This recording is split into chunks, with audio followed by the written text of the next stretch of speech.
So, illegal immigrants or refugees, are they an asset or a liability? I would challenge us that we need to change our mindset. People are not the problem, people are the world's greatest asset. And what's the image you have in your mind of immigrants coming up from Latin America? Do you see beautiful people with a future? There's so many misconceptions there, and I'm not pleased with either side. I see points on both sides. We do definitely need the rule of law, so I agree with that. We need to secure the border, but also the people who are so pro secure the border aren't really talking about securing the border. They don't want the immigrants coming in. And we have to acknowledge we don't really have a system for the poor to come in legally. Um, uh, we need to look at it entirely differently. It shouldn't be a political issue. We pride ourselves. Send us, what is it, that quote from Ellis Island? Send us your, you're vulnerable, you're poor, you're cold, whatever that quote is. We're a country of immigrants. We should embrace that. And immigration is driven by economic forces. That's why under Obama, who was a very pro-immigrant, he's a Democrat, he was a liberal, progressive, theoretically. How do you define that? Immigration was negative. Why was that? Because the economy tanked, so people went back to their home country. It's driven by economic factors.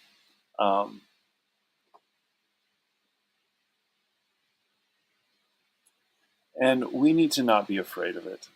We need to understand that the people are our greatest asset and stop manipulating this issue for political gain.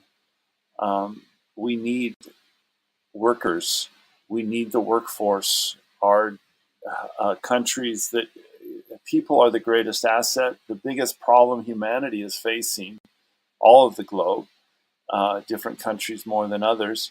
The biggest problem we're facing is demographics, aging population.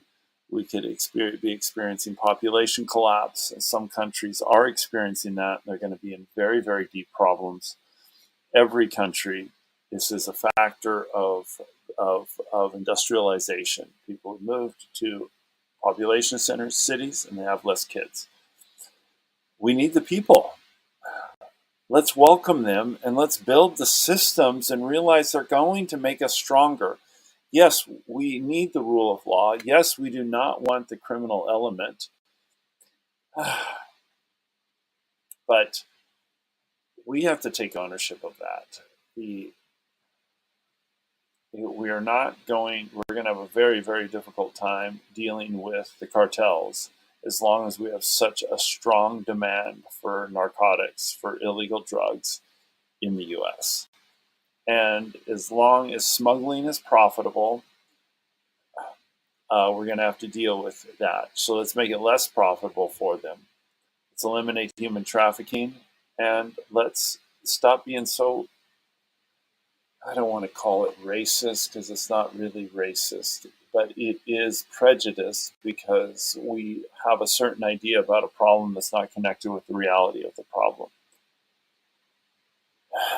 And then when we connect, I hear this argument, we don't need them, they're freeloaders and all that. Well, you give them a path to legalization and they're not be freeloaders, and the people are not. They're hardworking. I'm talking about the majority. There's obviously a criminal element, and the smugglers are criminals. And there's a criminal element that's coming across, but there's a criminal element in every factor of society. That's not the driving force. That's a minority. But when we say, we have so many homeless in LA, why are we? The homelessness and our problems in our large cities like LA, San Francisco, San Jose, and others, and the the border crisis are only connected in the sense that they're both politically divisive issues, and people from both sides of the political spectrum are manipulating those issues for their advantage. But there's no reason we can't solve both, and they're unrelated problems. It's like saying, just because my toe hurts doesn't mean I can't help my wife who has a headache. They're unrelated problems. So let's free the world, and let's change the image of the way we look at people in general. We need to see people with the eyes of God, that they are beautiful, they are powerful, and they're the greatest